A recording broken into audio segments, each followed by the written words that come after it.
assessment. So many are language tasks, but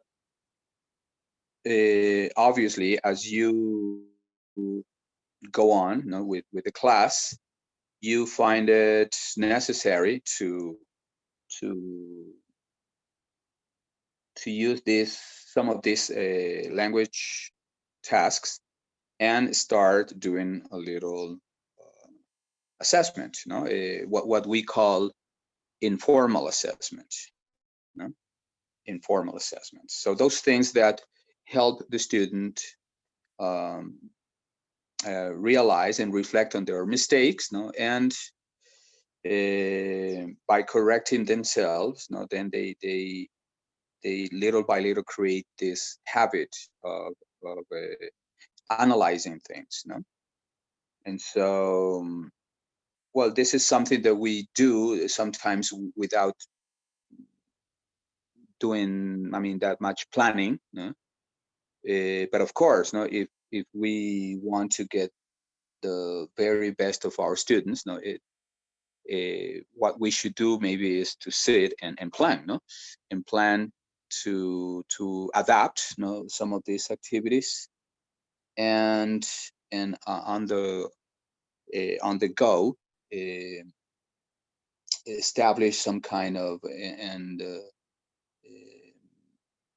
establish, maybe it's the word, is some kind of assessment, informal assessment. And so when we develop our lesson plans, we have this format, and basically in the format, for example, we have to explain the activities that we're going to do.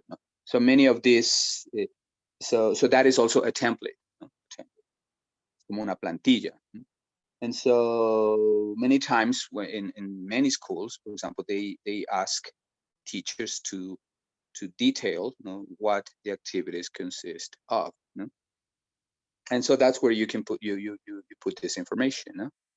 For example, you want to do a recognition, a simple recognition exercise where students have to look at animals, and then by watching the video, they have to remember the names of these animals, how many animals appeared, what sounds they make, maybe. And so you have to describe all this in your lesson plan, because the more detail, the better for you to apply this activity in class. Okay, so that is well, in the case that in case you want to use this as an informal assessment, but also you can use it as a formal assessment. For example, once you have told your students that you're going to give them a quiz next week, about Unit 4, for example. Yeah. Also, you can use this template, and create activities create items or tasks, assessment tasks for your assessments, for your language assessment. And so that's basically the application. So I think it's important that we give it some more reading. We analyze, we look at the examples in the book, go and review your lesson plans, your lesson plans that you use in your schools, los modelos that you have for those schools.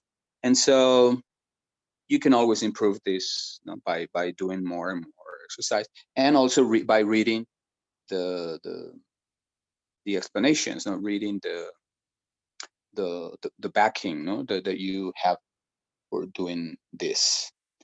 And so I have a few questions here in my notebook. So feel free to check in your books, if you have those copies, if you have the documents, there. So first, okay, I'm going to start with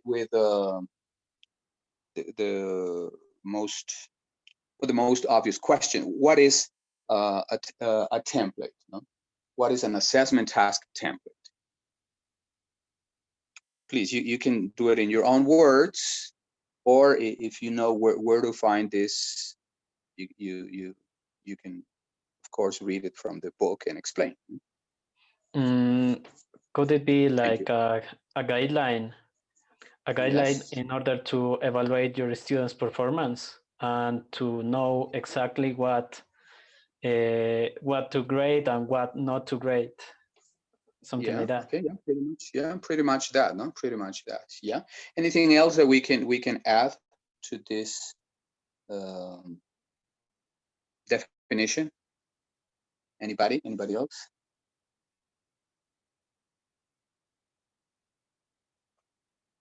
Because basically it's what Hugo says. No. Uh-huh. Some guidelines that are, for example, written. No. That the teacher follows in order to assess their students and to know exactly what to assess and what not to, and also how, how he's going to do it, when, where, well, with all these details, no, of course. Yeah. So maybe something else we can say is also what is on page 98. You can check later, or you can check now. But although I'm not sure 98 is the same for the document that Abby usually shares with us. No? But it's the template provides the basis for creating different assessment tasks that have many activities and procedures and task characteristics in common. No? So it's some kind of okay. It's some kind of matrix, ¿no? Digamos que es como una matriz, ¿no? A matrix that we can use in order to create, different assessment tasks, no? So once you have this matrix, you can adapt other language tasks, no? And convert them into assessment tasks, no? And so yeah, that's pretty much, what, well, of course, with all the specifications that we saw last week, because you have to consider a lot of things, for example, five factors, like meaningfulness, etc. The five steps that we have to follow, and those are exactly the next question that I have here. Yeah, for you.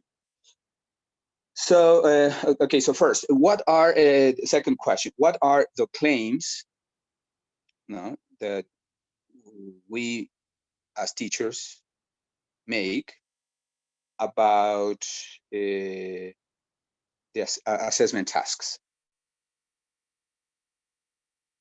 What are these claims that we usually make about assessment tasks? Basically, what I have here is three claims that we usually make. Setting input and expected response. Those? Well, those are the components or the sets of the task characteristics. That's the one. intended decisions. I don't know, the intended consequences.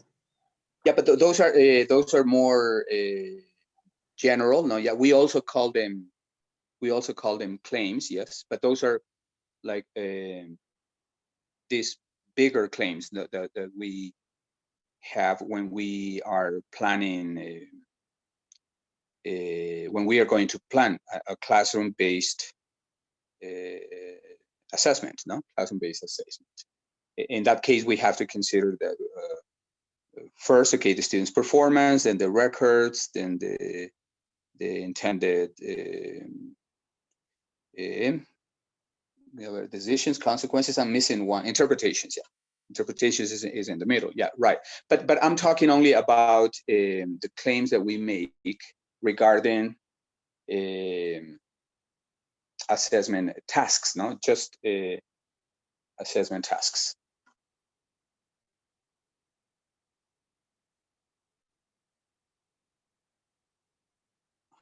Well, I'm going to give you one. I'm going to give you a clue. The first one is meaningfulness. No, that was for example, to justify the claim about meaningfulness of the interpretations of ability, because that's in the section of interpretations. We need to develop an assessment task that engages the ability that we want to assess. No, so we need to have students' commitment, students' engagement, and it has to be something motivated that the students will enjoy doing, even if they fail or something, but they will be attracted by the task. No, and also yeah, and also after that step, we need the generalizability of the interpretations. Exactly, no, generalizability, exactly. Which develop the assessment task that corresponds to the target language use. Exactly, to the target language use. So those two, for example, belong to the I don't remember what chapter it was, but it corresponds to the interpretations, no? Exactly. So intended interpretations, yeah. So that's claim 3, I think. Well, most of these claims are in claims 3 and 4, no? Interpretations and decisions. Great. The next one is the third, the last one. The last one. Last one. I remember something related with content, consistency, and consistency. Exactly. Consistency is the third one, right? Consistency. No? So, so for example, here we have this. In order to justify your claim about consistency of assessment record, this corresponds to the assessment records. No? To the assessment records. We need to develop procedures for administering the assessment tasks and for scoring students' responses that will minimize sources of inconsistency. No? Inconsistency. So those are we can call them claims, no? Claims that we as teachers have to need to have to keep in mind, no? Every time that we are going to create an assessment task template, no? Template. Yeah, and also two other factors that influence are that very important things, very important factors are practicality, in terms of the resources that may be required to administer, the assessment, and use also this assessment in class, no, the assessment tasks. And the last one, and the other factor is, if you can name the last factor, please. Practicality and impartiality.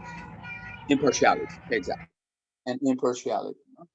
So we need, in regard with impartiality, no, basically we should avoid content that may be offensive, no, in relation to, for example, the topic, cultural, cross-cultural, linguistically inappropriate. Try and avoid, for example, things that are unfamiliar to some students. Okay, and so this also is in the chapter. Well, it's related to interpretations, no? So I think it was claim 3. I think in interpretations. Or was it claim 4? I think, yeah. And so yeah. So we have those 5, no? But the first 3 are also factors, but they're also like claims, no? that we make, no? It means that we insist that the template should consider those things, no? And the other two are more like conveniences, things that in terms of making it easy for you, to think, to helpers, to things that you can consider as your big helpers. So one is considering things that are practical and avoid having assessments that are partial. Great. Now, and the next question is, what does a template consist of?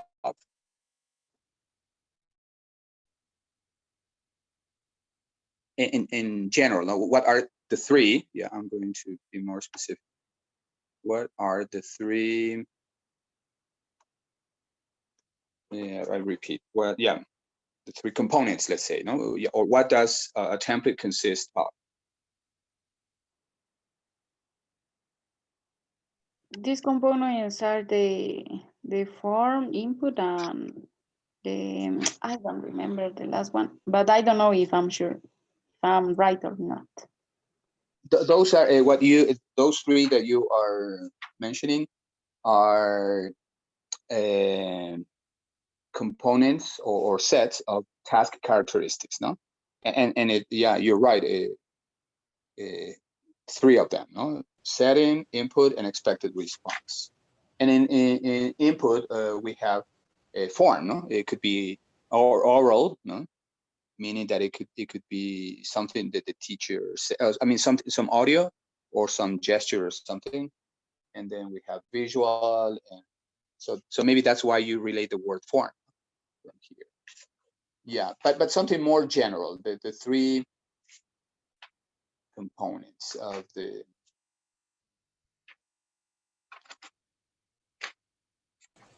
Could you repeat the question, Prof, please? Yeah, what does a template consist of?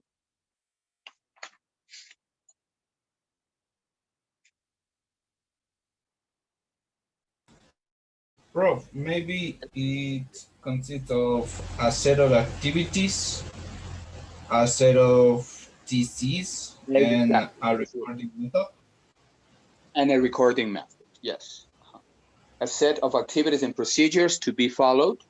Yes, that's number one. Yes. The second one is a set of task characteristics. You need to have this because it's part of the template. And the last one is a recording method. A recording method. Very good, very good. Now, the one element that we have mentioned many times is task characteristics. So the question is, what are task characteristics?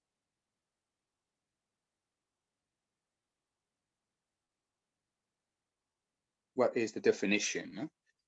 We know the components, we know that it's those three components that someone mentioned. Yes, but a definition, can you attempt a definition for this? Task characteristics, you say? Yes, task characteristics. Maybe they are descriptions about the features that a task has, instead of only given a simple label or label, instead label. of so exactly. So for example, instead of just saying, for example, in your template, you put oral practice.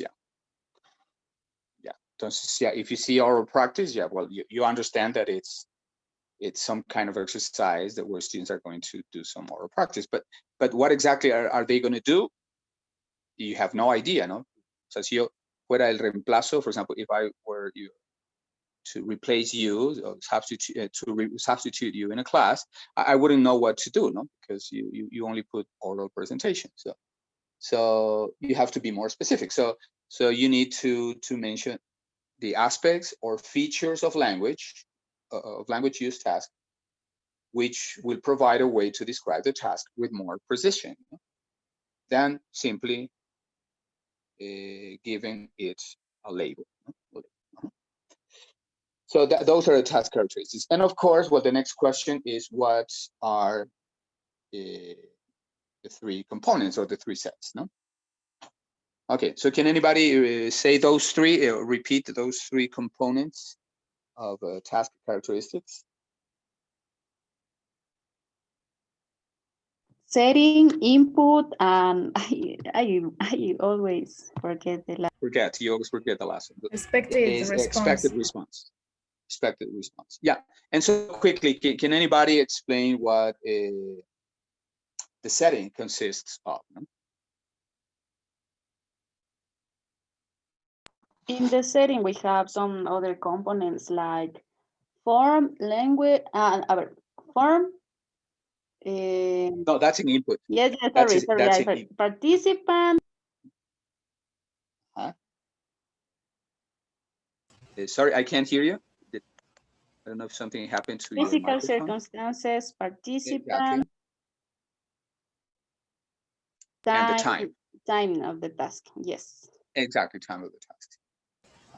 So in physical, of course, it is the classroom, In no? the way that the classroom is, I understood that in this, I don't know, in the physical characteristic, it means that in the way that the classroom is set, and also the way that teacher is going to work. But talking about physical, for example, a teacher is going to be in the front of the class. Yes.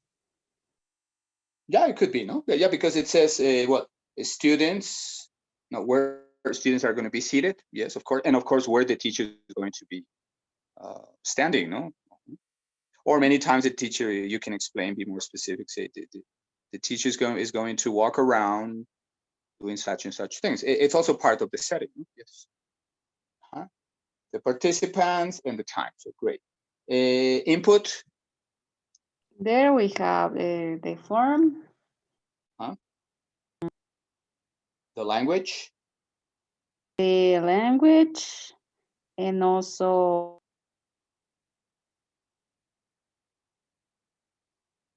the topical content. Exactly, and the topical. Yes. So the topical content is what this input that you are given is about. No? Is about. And the example of this that I mentioned, that it just came up when I was talking something. When I was talking about an example, of for example, kids watching a video and what animals they see and how you say each name for the animal. For example, the input is what you say to clarify the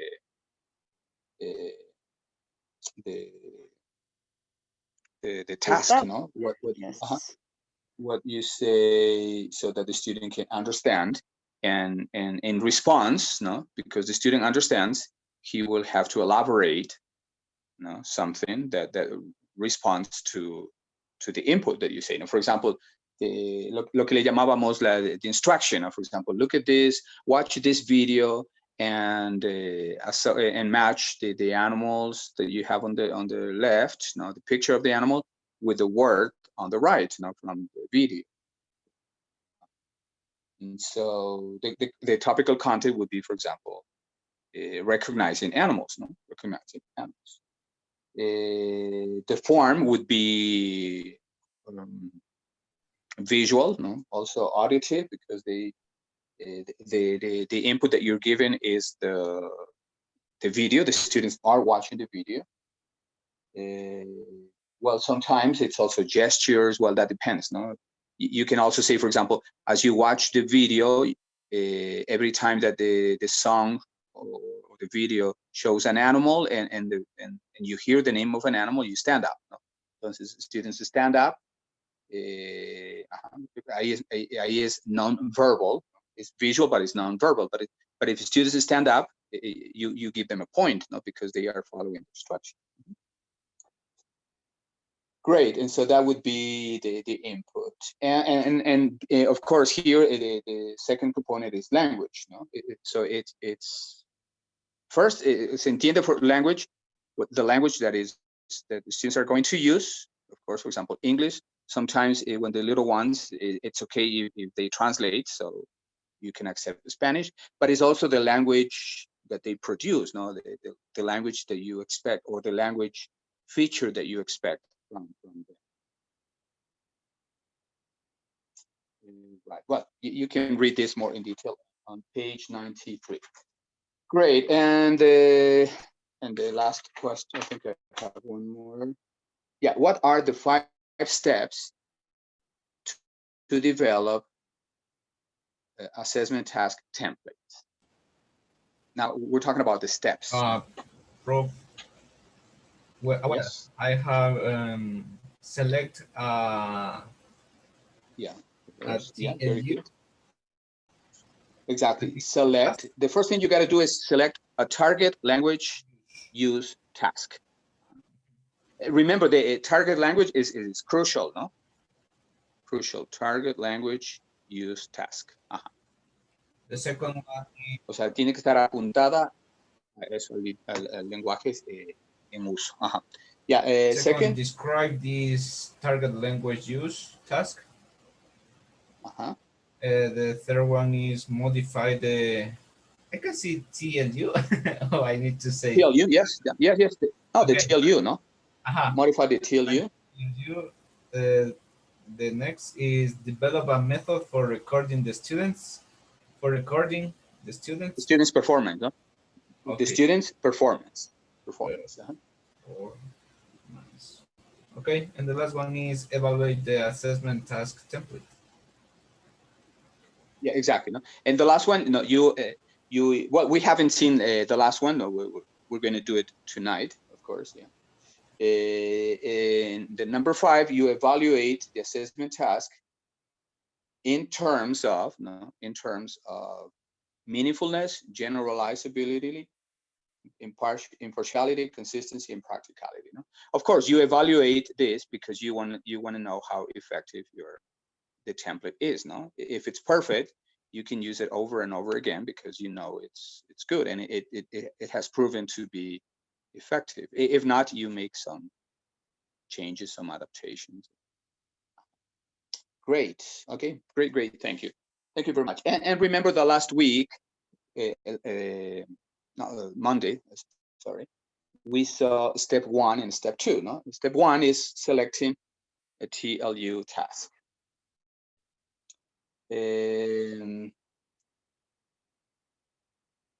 Step 1, well, we saw that, no, and we saw step 2 describing TLU tasks. So tonight we're going to see the other 3 steps, no, 3, 4, and 5. Hopefully we will finish tonight. No? Tonight. Basically, well, about step 2, doing a little review. Now, Abby, now it's a good moment to open exactly the document. You can go to step 2. I don't know what page it is. Yes, I have it right now. Yeah. Yeah. Thank you very much.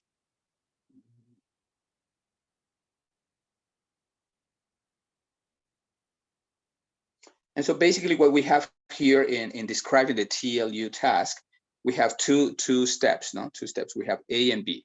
Step A. If you can enhance this TLU task, what? Okay, step 3, right? Step 2. Step 2. Okay. Step 2. Okay. Step 2. If you can highlight it, just to finish the review. Huh? So the step 2 has to. I mean, we describe 2 things in step 2. Huh? One is the activities and procedures to be followed, and B, the task characteristics of the TLU task. Exactly. No? So if we go here, step 2, let's describe it. No, that's 2B. No, so we have to go to the previous page. Oh, okay. Step 2. because step 2 has 2 components, no? 2A, which is describing activities and procedures, and then 2B, which is describing the task characteristics of the task. Yeah. Great. That's a step 1.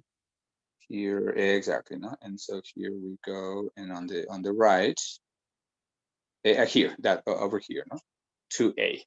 So 2A is describing activities and procedures. You have an example here, no? In this box here, no? For example, the teacher explains the speaking activity to the class, explain in detail. Students are arranged in groups. Teacher does this, students do that, teacher does that. So you explain, no? Just like you do sometimes in the lesson plan, no? Or como viene descrito, for example, sometimes in the course book, no? Or in, I don't know, in the teacher's manual, the teacher's guide, in the course book, no? Or o tal vez en el programa que ya maybe you already have the syllabus, and maybe you have the lesson plans already ready for you, no? Which is perfect, no? Right, and then part B is the tasks, no? The task characteristics. Remember, the task characteristics are setting, input, expected response. Great, and so then the reading continues 2 or 3 more pages. Now we saw, you remember that we saw this example last week, last Monday, and then after 2 or 3 pages, then we have this step 3, define a TLU task. Can you find that one for me, please? Yeah. It's already on screen. So it's important, and I strongly suggest reading the examples that we have in the book. No? For example, here you have this chart that explains exactly the 3 steps with the 3 with each item. No? For example, in setting, we have physical circumstances, participants, time of task. In input, we have form, language, topical content, and in the expected response is the same. No, the same as in the input. No, because you expect the students to do the same. No, the form, a language, and of course specify the topical content. Yeah. And so always look at that. The book at the end, well, you probably don't have the pages yet, but we're looking for the rest of the book. Hopefully someone can find it. Avi is looking up this online, or otherwise I will have to send you the photos, no? Because in the last part of the book we have what do you call this, in annexes, no? In the appendix we have interesting charts, no?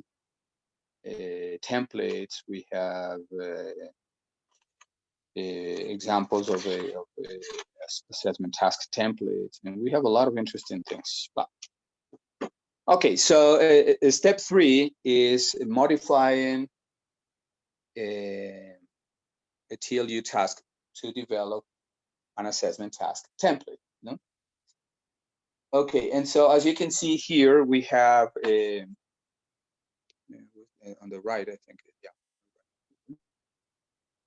Yeah, so as you can see here, for example, it says that in most situations, the TLU task itself will not be suitable for use as an assessment task, no? Because there's a difference now between a language task, no? So solo una actividad, and an assessment task, no? Because an assessment task needs to be more specific and demands the students a certain response that is going to be recorded and something. No? Whereas a simple language task is only something for students to practice the language. No? And so you have to many times modify, no? the TLU task to convert it into an assessment task. No? Right. So for example, in your book, you take pages of your book and you find these very interesting tasks. For example, a reading, a reading activity. So the reading is good, the questions, the reading are okay, but you cannot give the same questions or an assessment, right? But you can take the reading, and then you can take the questions, so el modelo, and you can adapt some things and change, modify things, and then make sure that this can be used as an assessment task. Right. Okay. And so we have these steps here. Abby, can you read the first two? Okay, the first two. The items here. Okay, the TLU task itself, okay. The TLU task itself might not be practical to use as an assessment task. A TLU task not may be practical to use an assessment task if it requires too much time, special materials or equipment, or complicated procedures for administration or scoring. For example, asking students to write a term paper or make a long speech might not be practical because it requires too much time, while the procedures for playing a board game or preparing a meal together might not be practical to use for an assessment because this might require either special equipment or materials. Okay, Great. the next one. Or yes, please, the next one. Okay. The TLU task itself cannot be used as is because it does not enable